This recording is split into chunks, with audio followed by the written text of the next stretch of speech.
Hi guys, আসসালামু আলাইকুম। আপনারা সবাই কেমন আছেন? আজকে আমি আপনাদের জন্য নতুন আরও একটা রেসিপি নিয়ে চলে আসলাম, গুঁড়া মাছ দিয়ে আলুর চচ্চড়ি।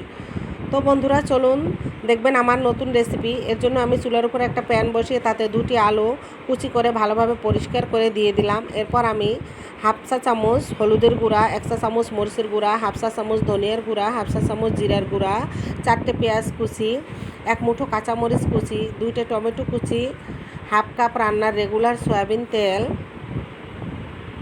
স্বাদ মতো নুন দিয়ে হাতের সাহায্যে ভালোভাবে কষলে কষলে মেখে নেব। কিছু সময় মাখানো হলে এ পর্যায়ে আমি 1 চা চামচ পরিমাণ আদা রসুনের পেস্ট দিয়ে আবারও ভালোভাবে কষলে কষলে মেখে নেব, যেন আলুটা মশলার সাথে মিশে সফট হয়ে যায়। দেখে মনে হবে প্রায় আমার অর্ধেকটা রান্না হয়ে গেছে। আর এই পর্যায়ে দেখবেন মাখতে মাখতে খুব সুন্দর একটা স্মেল এসেছে। এখন আমি এখানে উপর থেকে গুঁড়া মাছ দিয়ে আলতো হাতে আবারও কিছুক্ষণ ভালোভাবে আলুর সাথে মাছটাকে মেখে নেব। এবার মাখানো হয়ে গেছে। এখন আমি হাফ কাপ পানি দিয়ে আমার হাতে লাগা মশলাটা ধুয়ে গুঁড়া মাছের ভিতরে দিয়ে দেব।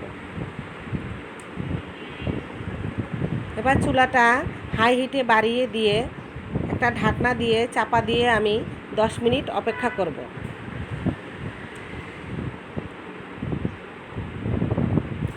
10 মিনিট পর ফিরে আসলাম বন্ধুরা।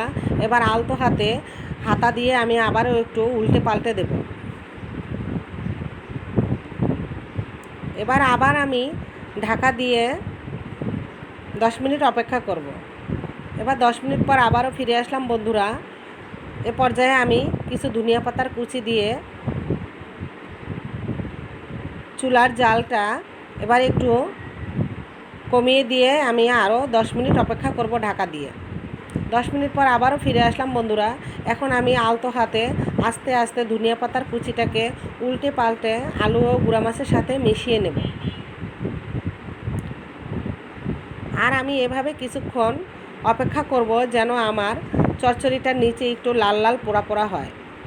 ব্যাস বন্ধুরা, হয়ে গেল আমার আলু দিয়ে গুঁড়া মাছের চচ্চড়ি।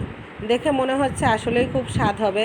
তো চলুন বন্ধুরা, এরকম সুন্দর একটা তরকারি রেখে খেতে না বসে পারা যায় না, লোভে আর মানছে না। তো আমি এই যে ভাত বেড়ে নিলাম, এখন আমি গুঁড়া মাছও পাতে দিয়ে দিলাম, খেতে বসবো। তো আমার এই রেসিপিটা যদি আপনাদের এতটুকু ভালো লাগে থাকে, প্লিজ প্লিজ বন্ধুরা আমার পেজে একটা লাইক শেয়ার দিয়ে আরও নতুন কোনো রেসিপি দেখার জন্য আমার সাথে থাকুন।